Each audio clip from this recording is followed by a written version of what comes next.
Hello, I'm Maheen Kasoor here reporting for Frag Radio, and I'm here at Dat Blast Zone's first ever Super Smash Bros. Ultimate Tournament.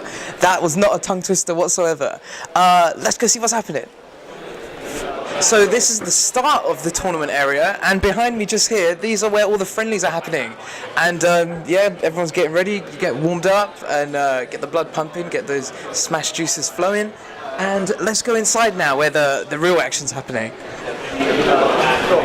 So, as you can see, it is a room full of people, full of setups, full of Smash.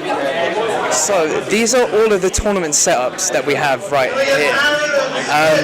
So these are where all the people that are being called out will come and face their opponent on the battlefield and settle it in Smash. These are all the tournament matches that are happening right now. And if you zoom into one of the switches, you will be able to see that there are actual zip ties on the switches, just so you know, just to make sure there aren't any dodgy thieves around here, because people do bring their own setups here. A lot more than I've noticed from all the previous Wii U tournaments that they've ever had. Excuse me, sorry. It's interesting to see just what different kind of controllers people are using. GameCube controllers, Pro controllers, and we got the live stream happening here on the main screen just up here so everyone can watch. As there are all these little screens going on that are part of the tournament, this is the main one that will be on the stream. And as you can see in the distance there, there are the two commentators sitting by the screen doing their thing. And that comes to the end of our little tour, and here is some melee being played. And you know, you got to remember your roots, you got to remember where you're from. Like, we all play in Switch, we're walking around with our Switches these days, but this is nearly where it all started. You've got to remember your past. And that comes to the end of our little tour.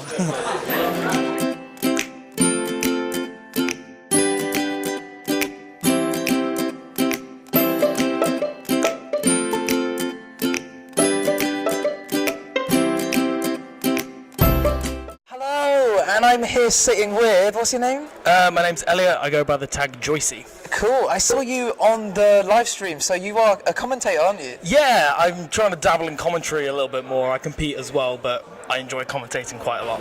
But here we go, game one here. On Stadium, I really like Stadium.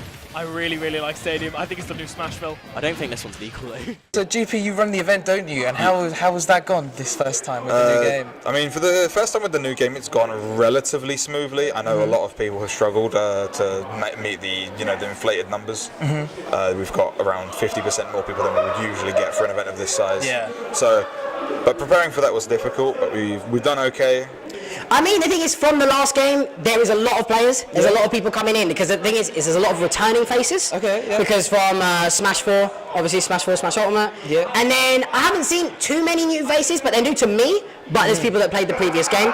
Because, but yeah, no, it's 180, I believe. Oh, wow. Okay. Yeah, there's a lot of players. So, but yeah, no, fun to play against other people again. This new game being so new, have you seen any the rise of any new characters? How is the game changing? I mean, at this point in time, the metagame is progressing really quickly. There are you have some characters that are like coming out as front runners. A couple of key things that people are thinking of is Inkling. I've heard. Wolf is getting a lot of use. Palatine has been, slated as a very strong character, as is Creme and Roy. But at this stage of the game, with so many characters, there's going to be at some point, probably not even a month down the line, someone is going to make massive waves with a character that no one was even really thinking expects, of. Yeah. No, that's sort of like trend is like, at least with people picking up characters, Inkling. Yeah. I feel like Inkling's like the new character for everyone start playing. It's got a lot going for him, a lot of interesting stuff, tech, etc. Yeah. But I think easy enough to pick up, kind of like Diddy in Smash 4. Perhaps not as like ultimately broken that he felt like pre-patch Diddy. Yeah. But it's still like there's a lot to work with, and it's a fair bit of fun. The only reason why I'm not playing it necessarily, half the reason is that how many people playing. What do you say to the newbies trying to get in and a bit worried about people being so good but still wanting to try and join? Everybody starts at the bottom. All of these really good players started somewhere, and for all you know, you could be the next top player. So it's always worth, check your local scene. There may be smaller tournaments you can start with, but it's definitely worth just going for it because it's a lot of fun and we have a fantastic community in Smash UK. Do you have anything to say to any of the new players that might want to jump onto this game, start the competitive scene? Yeah, main thing when you're starting out is you just have focus on improving yourself and staying calm in matches, because it's very easy to get tilted, frustrated, because you feel like you're losing, feel like it's falling apart. Yeah. Because like you see yourself, like people watching, etc. But you just stay calm. The thing is, you will lose. You're gonna lose. But the thing is you learn from the losses. Yeah. And as long as you're just trying to improve on whatever you're doing, it'll be better. You'll get better, and then you'll start to notice the improvements over time. And to be fair, for these kind of events where, you know, you've got the creme de la creme of the UK, you've got, you know, I'm not expecting to perform well. I'm here to see people and to just have a good time and enjoy the atmosphere. Yeah, and is it still a good time even though you lose? Yeah, absolutely. I mean, there's obviously those feelings a little bit afterwards where you think, I lost. I could have done, I lost. What could I have done better? But they're gone within minutes, and then after that, you've just got the fun of the event and watching the people that have, up their play. Some of this language might sound a bit alien to some of the newbies out there. Yeah. What can you say to turn them on a bit more? I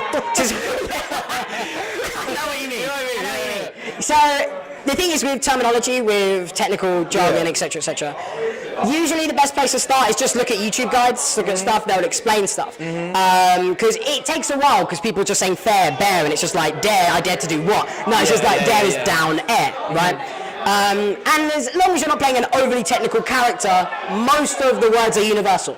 So when you learn it for Ike's fair forward air is the same as Lucas's fair forward air. It's the same words. Yeah, okay. So it takes a while to sort of get into it, but once you sort of say it, it does make sense. Yeah. But it does take a bit of a while. It's just you get used to it, you play around it for a little bit, and then eventually it'll just roll off the tongue. Cool, perfect. Well, thank you very much, and good luck to your next tournament. Hope you make it further this time. Yeah, I know, not just get battered and just get sent straight to losers. So that was my first Stat Blast Zone, and also the first for Super Smash Bros. Ultimate. I can't wait to see what the next tournament brings. I can't wait to get good and maybe do this tournament. In the meantime, thank you for watching, and like and subscribe, and I'll see you in the next one.